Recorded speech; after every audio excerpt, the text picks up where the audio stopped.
செடியாய வல்வனைகள் தீர்க்கும் திருமாலே, நெடியானே வேங்கடவா நின் கோயிலின் வாசல், அடியாரும் வானவரும் அறம்பயிரும் கிடந்தியங்கும் படியாய் கிடந்து உன் பாலுவாய் காண்பேனே.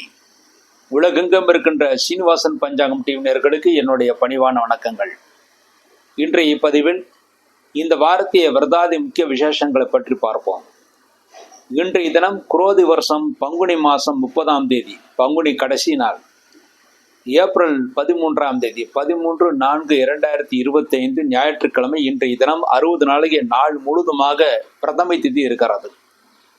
இன்றைய தினம் சித்திரை நட்சத்திரம். இன்றைய சித்திரை நட்சத்திரம் இரவு 9:10 வரை இருக்கிறது. அதன் பிறகு சுவாதி நட்சத்திரம் வருகிறது. ஹர்ஷண நாம் யோகம், பாலவக்கரணம், நேத்திரம் 2, ஜீவன் 1. சித்திரை நட்சத்திரமும் சுவாதியும் ஞாயிற்றுக்கிழமை சேரும்போது சித்தியோகம் ஆக வேண்டியதும் நாள் முழுதுமாக 60 நாளிகை சித்தியோகமாக இருக்கிறது. சித்திரை நட்சத்திரமாக இன்றைய தினம் இருப்பதனால் இன்றைய தினம் சக்கரத்தாழ்வாரை வழிபாடு செய்வதற்கு, லட்சுமி நரசிம்மரை வழிபாடு செய்வதற்கு மிக மிக ஏற்ற தினமாக அமைந்திருக்கிறது. இன்றைய தினம் மேஷ ரவி, மேஷ ராசியிலே சூரியன் இரவு 3:21 சஞ்சாரம் செய்கிறார். இன்றைய தினம் இரவு 3:21 மேஷராசியிலே சஞ்சாரம் செய்கிறார். அப்பொழுதுதான் வருடம் பிறக்கிறது. இன்றைய தினம் சைத்திர பகலம், சைத்திர மாதத்தில் பகுலபட்சம் என்று சொல்லக்கூடிய தேய்பிரை ஆரம்பிக்கிறது. இஷ்டி என்றால் உங்களுக்கு இஷ்டமான கோயில்களுக்கு சென்று தீப வழிபாடு செய்வதற்கு மிக ஏற்றதனமாக அமைந்திருக்கிறது. இன்றைய தினம் திருதினஸ்பர்க், ஒரு திதி 3 நாள் வியாபித்திருந்தால் இதற்கு திருதினஸ்பர்க் என்று கூறுவார்கள். இன்றைய தினம் இருக்கின்றது பிரதமை திதி. நேற்று விடியற்காலை 5:52, அதாவது இன்றைய தினம் சூரியத்திற்கு முன்பாக 5:52 ஆரம்பித்து விட்டது. இன்றைய தினம் நாள் முழுதுமாக பிரதமை இருக்கிறது. நாளை தினம் காலை 8:25 வரை பிரதமை. ஆக ஒரு திதி 3 நாள் வியாபித்திருந்தால் அதற்கு திருதினஸ்பர்க் என்று கூறுவார்கள். திருதினஸ்பர்க் என்ற போட்ட நாளிலே தான தர்மங்கள் செய்தால் நல்ல பலன்களை ஏற்படுத்தி கொடுக்கும் என்று இருக்கிறது. முக்கியமாக இன்றைய தினம் சக்கரத்தாழ்வாரை வழிபாடு செய்வதற்கு மிக மிக ஏற்ற தினமாக அமைந்திருக்கிறது. அடுத்து நாளை தினம் மங்களகரமான விஸ்வாவசு வருஷம். விஸ்வாவசு வருஷம் என்பது சமஸ்கிருத சொல். அதற்கு தமிழில் உலக நிறைவு என்று கூறுவார்கள். உலக நிறைவான தினம் இந்த விஸ்வாவசு வருஷம். இந்த வருஷம் எப்படி இருக்கும் என்பது தனியாகவே என்னுடைய சேனலில் யுகாதி பஞ்சாங்கம் படித்தல் என்ற தலைப்பிலே போட்டிருக்கிறேன். அதை அனைவரும் கேட்க வேண்டும். உங்கள் நண்பர்களுக்கும் உறவினர்களுக்கும் அதை ஷேர் செய்ய வேண்டும். அவர்கள் அனைவரும் அதை கேட்க வேண்டும். சித்திரை 1ஆம் தேதி அன்று அனைவரும் புது பஞ்சாங்கம் வைத்து படையல் வைக்க வேண்டும். படையில புது பஞ்சாங்கம் வைக்க வேண்டும். புது பஞ்சாங்கம் நம்முடைய ஸ்ரீனிவாசன் பஞ்சாங்கம். இந்த ஸ்ரீனிவாசன் பஞ்சாங்கத்தில் வைப்பதனால் உங்களுக்கு என்ன நன்மைகள் என்றால், கோபுரம், அதாவது பொதுவாக பஞ்சாங்கத்தில் கோபுரம் என்பது கோபுர தரிசனம் மிகவும் சிறப்பானது. ஆக திருமலை ஏழுமலையானுடைய கோபுரம், அதில் பெருமாளுடைய படம் இருக்கிறது. முன்பக்கம் அது இருக்கிறது. பின்பக்கத்தில் ரங்கநாதருடைய கோபுரம், அதில் ரங்கநாதருடைய படமும் இருக்கிறது. ஆக ரங்கநாதரையும் திருப்பதியையும் ஒரு சேர நாம் தரிசனம் செய்த அந்த நல்ல பலன்கள் கிடைக்கும். அதன் பிறகு உள்ளே ஹயக்ரீவருடைய படம். ஹயக்ரீவர் படம் என்பது லட்சுமி ஹயக்ருடைய படம். குழந்தைகளுக்கு நல்ல கல்வியை ஏற்படுத்தி கொடுக்கும். பொதுவாக வேதங்களை உருவாக்கியதால் கல்வியையும், திருமகளை அதாவது மகாலட்சுமியை தன்னகத்தே கொண்டதால் செல்வத்தையும், மது கைடபர்கள் என்று சொல்லக்கூடிய அசுரர்களை வென்றதால் வீரத்தையும் தரக்கூடிய ஒரே தெய்வமாக ஸ்ரீ ஹயக்ரீவரை நாம் பார்க்கிறோம். அதன் பிறகு நம்முடைய உடல் ஆரோக்கியம் பெறுவதற்காக தன்வந்திரி ஸ்லோகம், அதாவது தன்வந்திரி பகவானுடைய ஸ்தோத்திரம், தன்வந்திரி பகவானுடைய படம் வைத்திருக்கிறோம். மேலும் இன்றைய தினத்திலே நாம் பஞ்சாங்கத்தை வைத்து படிப்பதன் மூலமாக நம்முடைய வாழ்க்கை சிறப்பாக இருக்கும். நமக்கு படிக்க தெரியாவிட்டாலும் பூஜையில் நிச்சயமாக புது பஞ்சாங்கம் வைக்க வேண்டும்.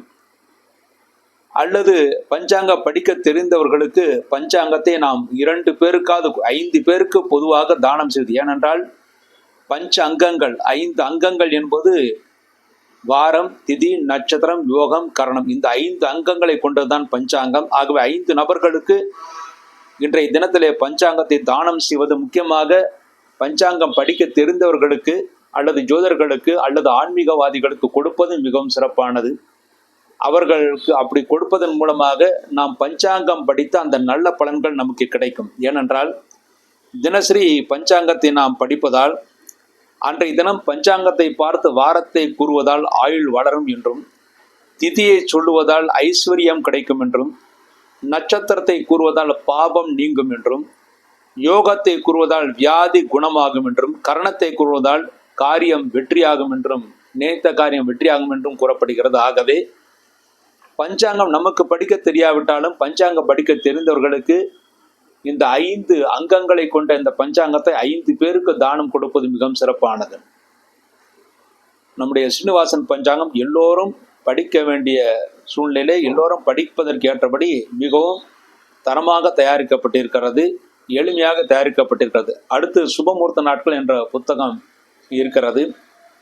பொதுவாக ராகு காலம் யமகண்டம் என்பது தோராயமாகத்தான் எல்லா பஞ்சாங்கத்தில் இருக்கும். அதாவது ராகு காலம் என்றால் 4:30 to 6 அல்லது 7:30 to 9 என்று இருக்கும். ஆனால் சூரியத்துக்கும் அசனும் தகுந்த மாதிரி அதை மாற்றிக்கொள்ள வேண்டும் என்பதுதான் விதி.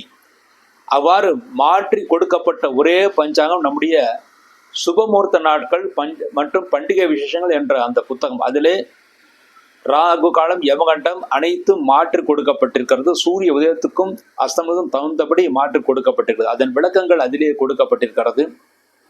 அடுத்து எம்மால் புதிதாக இந்த வருடம் முதல் ஒரு வாக்கிய பஞ்சாங்கம், அதாவது சப்தரிஷி வாக்கிய பஞ்சாங்கம் என்ற பஞ்சாங்கத்தை வெளியிட்டிருக்கிறோம்.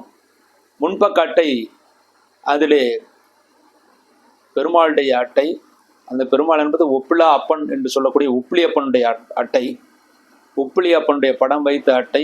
அதன் பிறகு பின்னாடி அந்த புத்தகத்தின் பின்பக்கம் குருவாயூரப்பனுடைய அந்த படம். அதை நாம் பூஜையில் வைப்பதன் மூலமாக குழந்தைகள் நன்றாக இருப்பார்கள். குருவாயூரப்பனை வணங்கினால் குழந்தைகள் நன்றாக இருப்பார்கள். குரு தோஷங்கள் விலகும். உப்பில்லா அப்பனை நாம் வணங்கினால் நம்முடைய வாழ்க்கை ஒப்பு உயர்வு இல்லாமல் நன்றாக இருக்கும் என்று இருக்கிறது. ஆகவே இவ்வாறு மிகவும் தேர்ந்தெடுத்து படங்களை வைத்து நாம் பஞ்சாங்கத்தை தயாரித்து மிகவும் சீரிய முறையிலே தயாரித்து கொடுத்திருக்கிறோம். அதை அனைவரும் பயன்படுத்துவது மிகவும் சிறப்பானது. அன்றைய தினம் சித்திரை மாதம் 1ஆம் தேதி ஏப்ரல் 14/4/2025 திங்கட்கிழமை என்று புது பஞ்சாங்கத்தை வைத்து படையில் வைக்க வேண்டும். புது பஞ்சாங்கம் வைத்து படையில் வைப்பதற்கு நேரம் காலை 6 மணி முதல் 7:30 வரை. அந்த நேரம் மிக உத்தமமானது. அந்த நேரத்தில் முடியாவிட்டால் பகல் 9 மணிக்கு பிறகு 10:30க்குள் நீங்கள் புது பஞ்சாங்கத்தை வைத்து பூஜை செய்யலாம். திங்கட்கிழமை என்று பிரதமி திதி காலை 8:25 வரை இருக்கிறது. இந்த பிரதமி என்பது வளர்ப்பிறை வருகின்ற அதாவது பௌர்ணமிக்கு அடுத்து வருகின்ற பிரதமியாக இருப்பதனால் இது தோஷம் கிடையாது. ஆகவே பிரதமையிலும் நீங்கள் தாராளமாக புது பஞ்சாங்கத்தை வைத்து படையில் வைக்கலாம். பிரதமையில் படைக்க உங்களுக்கு விருப்பம் இல்லாவிட்டால் 9 மணிக்கு பிறகு 10 மணிக்குள் 10:30 மணிக்குள் நீங்கள் படையில் வைக்கலாம். அன்றைய தினம் சுவாதி நட்சத்திரம் இரவு 12:13 வரை சுவாதி நட்சத்திரம். சுவாதி நட்சத்திரம் லட்சுமி நரசிம்மனுடைய நட்சத்திரம். ஆகவே பொதுவாக 2 தெய்வங்களுக்கு தான் ஜுவலந்தி என்ற பெயர் வரும். ஜுவலந்தி என்றால் உடனே வருபவர் என்று பொருள். அதன்படி உக்ரம் வீரம் மகாவிஷ்ணும் ஜுவலந்தம் சர்வதோமுகம் என்பது நரசிம்மனுடைய மந்திரம். ஜுவலந்தம் என்பது உடனடியாக வரக்கூடியவர் என்று பொருள். அதே போல மகாலட்சுமிக்கு ஜுவலந்தி என்ற பெயர் இருக்கிறது. ஆக லட்சுமி நரசிம்மரை ஆராதனை செய்வதற்கு மிக ஏற்ற தினம் இந்த சித்திரை 1ஆம் தேதி. அன்றைய தினத்திலே வஜ்ரம் நாம யுகம், உறுதியான நாம யுகம், கௌளவ கரணம், நேத்திரம் 2 ஜீவன் 1 என்ற அளவில் இருக்கிறது.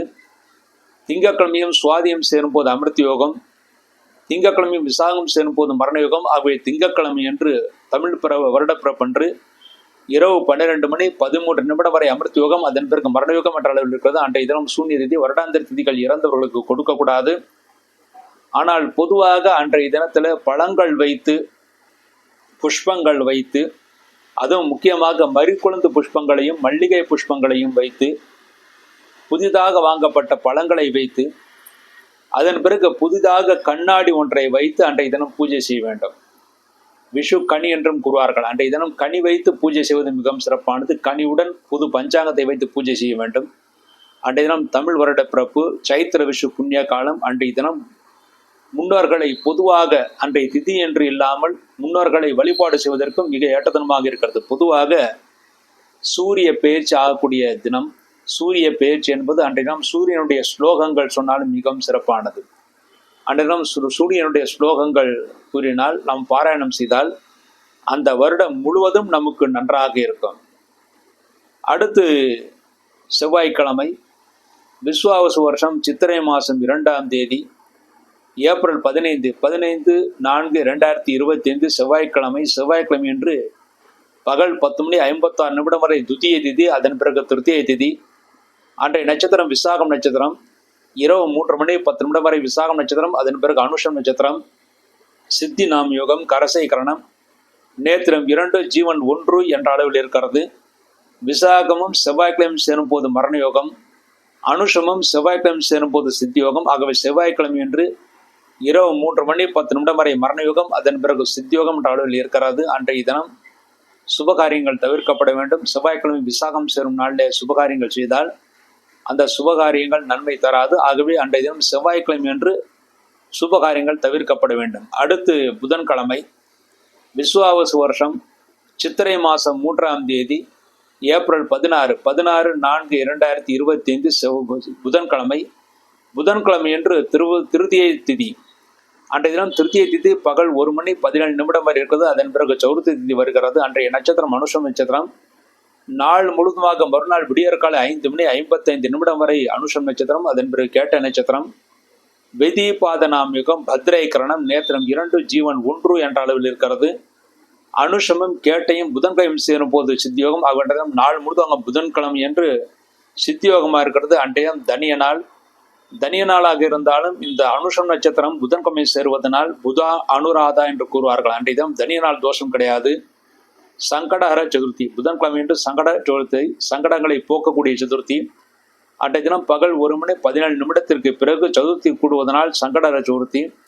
அன்றைய தினம் அருகில் இருக்கின்ற விநாயகர் கோயிலுக்கு சென்று விநாயகருக்கு அபிஷேகம் செய்து பழங்களை நிவேத்தியம் செய்து அனைவருக்கும் கொடுக்கலாம். அதன் மூலமாக சங்கடங்கள் நிவர்த்தியாகும். தொழில்துறை விருது நன்றாக இருக்கும். அன்றைய தினம் வெதிபாத சிராதம், சிராதங்களை செய்வதற்கு, முன்னோர்களை வழிபாடு செய்வதற்கு மிக ஏற்றமாக இருக்கிறது. அன்றைய தினம் புத அனுராதா. புதன்கிழமை அனுஷம் நட்சத்திரம் சேருவது அமிர்த சித்தியோகம் என்று கூறுவார்கள். அதாவது பொதுவாக அமிர்த யோகம் சித்தியோகம் என்றுதான் இருக்கிறது. ஆனால் அமிர்த யோகம் சித்தியோகம் இரண்டும் கலந்து மிகவும் சிறப்பான தினமாக இருக்கிறது வரக்கூடிய புதன்கிழமை. ஆகவே புதன்கிழமை என்று எல்லா நல்ல காரியங்களும் செய்யலாம். அன்றைய தினம் செய்யக்கூடிய தெய்வ காரியங்கள் 1க்கு 10 மடங்கு அதிகமான நல்ல பலன்களை ஏற்படுத்தி கொடுக்கும். அடுத்து அன்றைய தினம் நீங்கள் எந்த ஜபங்கள் செய்தாலும் அதற்குடைய பலன்களும் மிக அதிகமாகவே இருக்கும். அடுத்து வியாழக்கிழமை விசுவாவசு வருஷம் சித்திரை மாதம் 4ஆம் தேதி ஏப்ரல் 17/4/2025 வியாழக்கிழமை இந்த சௌர்த்தி திதி. அன்றைய சௌர்த்தி திதி பகல் 3:24 வரை இருக்கிறது. அதன் பிறகு பஞ்சம திதி வருகிறது. கேட்ட நட்சத்திரம் நாள் முழுதுமாக 60 நாளிகை கேட்ட நட்சத்திரம். வரியாண்ணாம் யுகம், பாலவக்கரணம், நேத்திரம் 2, ஜீவன் 1 என்ற அளவில் இருக்கிறது.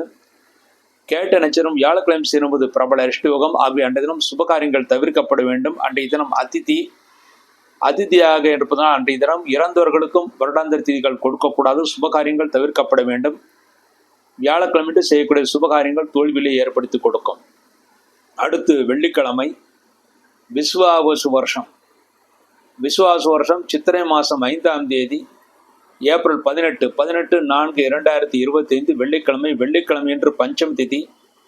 அன்றைய பஞ்சம திதி மாலை 5:07 வரை இருக்குது. அதன் பிறகு சஷ்டி திதி வருகிறது. கேட்ட நட்சத்திரம் காலை 8:21 வரை கேட்ட நட்சத்திரம். அதன் பிறகு மூலம் நட்சத்திரம்.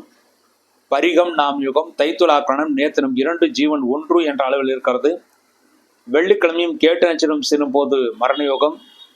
வெள்ளிக்கிழமையும் மூலம் நட்சத்திரம் சேரும் போது அமிர்த யோகம். ஆகவே வெள்ளிக்கிழமை என்று காலை 8:21 வரை மரண யோகம். அதன் பிறகு நாள் முழுதுமாக மூலம் நட்சத்திரம் அமிர்த யோகமாக இருக்கிறது. அன்றைய தினம் நல்ல காரியங்களை தாராளமாக செய்யலாம். வெள்ளிக்கிழமை செய்யக்கூடிய நல்ல காரியங்கள் நன்மைகளை ஏற்படுத்தி கொடுக்கும். அன்றைய தினம் வராக ஜெயந்தி, வராக பெருமாள் அவதாரம் செய்த தினம். 3 வராகர் கோயில்கள் மிக மிக பிரசித்தி பெற்றவை. பொதுவாக பூமி லாபம் பெறுவதற்காகவும் கல்வி ஞானம் பெறுவதற்காகவும் ஸ்ரீமுஷ்ணம் அங்கே சென்று வராக பெருமானை வணங்குவது மிகவும் சிறப்பானது. அடுத்து நல்ல செல்வம் பெறுவதற்காகவும் தொழில் வளர்ச்சிக்காகவும் செல்வந்தர் ஆகுவதற்காகவும் அதற்குரிய வராக பெருமாளாக கருதப்படுவது திருமலை திருப்பதியில் இருக்கின்ற ஏழுமலையான் கோயிலுக்கு அருகில் இருக்கின்ற வராக பெருமாள். அதன் பிறகு திருமணம் ஆகாதவர்கள் திருமணம் கைகூடுவதற்காக, திருமண தோஷங்கள் நீங்குவதற்காக திருவடந்தை, சென்னைக்கு அருகிலே சென்னை மகாபலிபுரம் ரோட்டிலே இருக்கின்ற திருவிடந்தை என்ற ஊர். அந்த திருவிடந்தை என்ற ஊரில் நித்திய கல்யாண பெருமாளாக பெருமாள் சேவை சாதிக்கிறார். ஆக அங்கே இருக்கின்ற வராக பெருமாள் கல்யாணத்தை நடத்தி வைப்பார். ஆக கல்வி, செல்வம், வீரம் அனைத்திற்கும் இந்த வராக பெருமாளை வணங்குவதற்கு இந்த 3 கோயில்கள் மிகவும் பிரசித்தி பெற்றவை. அன்றைய தினம் வராகரை வழிபாடு செய்வதற்கு மிகவும் சிறப்பாக இருக்கிறது. வராகர் படத்தை வீட்டில் இருந்தால் வீட்டிலேயே வராகர் படத்தை வைத்து அன்றைய தினம் கிழங்கு நைவேத்தியம் செய்ய வேண்டும். கிழங்கு நைவேத்தியம் செய்தால் நிச்சயமாக பூமி லாபம் ஏற்படும். விரைவில் வீடு மனை வாங்கி குடிபோகக்கூடிய நல்ல அமைப்புகள் ஏற்படும். ஆக வராக ஜெயந்தி அன்றைய தினம் வெள்ளிக்கிழமை என்று அவசியம் வராகரை வணங்க வேண்டும். அதன் மூலமாக பூமி லாபம் நாம் பெறலாம். மேலும் பூமி விஷயமாக ஏதாவது பிரச்சனைகள் இருந்தால் அந்த பிரச்சனைகளும் தீர்த்து நன்மைகளை ஏற்படுத்தி கொடுக்கும். அடுத்து சனிக்கிழமை, விஸ்வாவசு வருஷம் சித்திரை மாதம் 6ஆம் தேதி, ஏப்ரல் 19/4/2025 சனிக்கிழமை என்று சஷ்டி திதி. மாலை 6:22 வரை சஷ்டி திதி. அதன் பிறகு சப்தமி திதி, மூலம் நட்சத்திரம். பகல் 10:21 வரை மூலம் நட்சத்திரம். அதன் பிறகு பூராடம் நட்சத்திரம். சிவம் நாம் யோகம், வணிசை கணம், நேத்திரம் 2 ஜீவன் 0 என்ற அளவில் இருக்கிறது. மூலம், பூராடம் இந்த நட்சத்திரங்கள் சனிக்கிழமையில் சேரும்போது சித்தியோகம். ஆகவே சனிக்கிழமை நாள் முழுதுமாக 60 நாளைக்கு சித்தியோகம் இருக்கிறது. அன்றைய தினம் சஷ்டி விரதம், கந்த சஷ்டி கவசம் படித்து முருகனை ஆராதனை செய்வதற்கும் ஆஞ்சநேயரை வழிபாடு செய்வதற்கும் மிக ஏற்ற தினமாக வருகின்ற சனிக்கிழமை இருக்கிறது. என்றால் மூலம் நட்சத்திரம் என்பது ஆஞ்சநேயருடைய நட்சத்திரம், சஷ்டி திதி என்பது முருகப்பெருமானுக்கு உகந்த திதி. இரண்டும் சனிக்கிழமை சேருவது மிகவும் சிறப்பானது. அன்றைய தினம் கருநாள் என்ற தோஷம் காலை 7 மணி வரை மட்டுமே இருக்கு. அதன் பிறகு கருநாள் தோஷம் கிடையாது. ஆகவே அவசியமான நல்ல காரியங்களை அன்றைய தினம் செய்யலாம். அன்றைய தினம் ஸ்திர சொத்துக்கள் விஷயமாக பேசுவதற்கும், ஸ்திர சொத்துக்கள் வாங்குவதற்காக ஏற்பாடுகள் செய்வதற்கும், மளிகை பொருட்கள், எண்ணெய் பொருட்கள் வாங்குவதற்கும் சனிக்கிழமை மிக மிக ஏற்றதனமாக இருக்கிறது. மேலும் தெய்வ சிலைகளை வாங்குவதற்கு, தெய்வ சிலைகளுக்கு வார்ப்படம் செய்வதற்கு மிக ஏற்ற தினம். அடுத்து இந்த வாரம் சந்திராஷ்டகம் அடைகின்ற ராசிகள் மீனம், மேஷம், ரிஷபம். இந்த 3 ராசிகளை பிறந்தவர்களுக்கு சந்திராஷ்டக தோஷம் இருக்கிறது. மீன ராசியிலே பிறந்தவர்களுக்கு ஏப்ரல் 13 ஞாயிற்றுக்கிழமை காலை 7:38 முதல் ஏப்ரல் 15 செவ்வாய்க்கிழமை இரவு 8:27 வரை சந்திராஷ்டகம். ஆக மீனராசியிலே பிறந்தவர்களுக்கு ஏப்ரல் 13 ஞாயிற்றுக்கிழமை, ஏப்ரல் 14 திங்கட்கிழமை, ஏப்ரல் 15 செவ்வாய்க்கிழமை இந்த 3 நாட்கள் முழு சந்திராஷ்டக தினங்கள். அடுத்து மேஷராசியிலே பிறந்தவர்களுக்கு ஏப்ரல் 15 செவ்வாய்க்கிழமை இரவு 8:27 முதல் ஏப்ரல் 18 வெள்ளிக்கிழமை காலை 8:21 வரை சந்திராஷ்டகம். ஆக மேஷராசியிலே பிறந்தவர்களுக்கு ஏப்ரல் 16 புதன்கிழமை, ஏப்ரல் 17 வியாழக்கிழமை இந்த 2 நாட்கள் முழு சந்திராஷ்டக தினங்கள். அடுத்து ரிஷபராசியிலே பிறந்தவர்களுக்கு ஏப்ரல் 18 வெள்ளிக்கிழமை காலை 8:21 முதல் ஏப்ரல் 20 ஞாயிற்றுக்கிழமை மாலை 6:04 வரை சந்திராஷ்டகம். ஆக ரிஷபராசியிலே பிறந்தவர்களுக்கு ஏப்ரல் 18 வெள்ளிக்கிழமை, ஏப்ரல் 19 சனிக்கிழமை, ஏப்ரல் 20 ஞாயிற்றுக்கிழமை இந்த 3 நாட்கள் முழு சந்திராஷ்டக தினங்கள். இந்த நாட்களில் நீங்கள் செய்யக்கூடிய காரியங்கள் எதுவாக இருந்தாலும் சிறிது யோசித்து நிதானத்தை செய்ய வேண்டும். அவசரப்பட்டு செய்யக்கூடிய முடிவுகள் தோல்விகளை ஏற்படுத்தி கொடுக்கும். இவ்வாறாக இந்த வாரத்திய விரதாதி முக்கிய விசேஷங்களை பற்றி பார்த்தோம். மீண்டும் ஒரு நல்ல பதிவில் இணைவோம் என்று கூறி விடைபெறுகிறேன். நன்றி, வணக்கம்.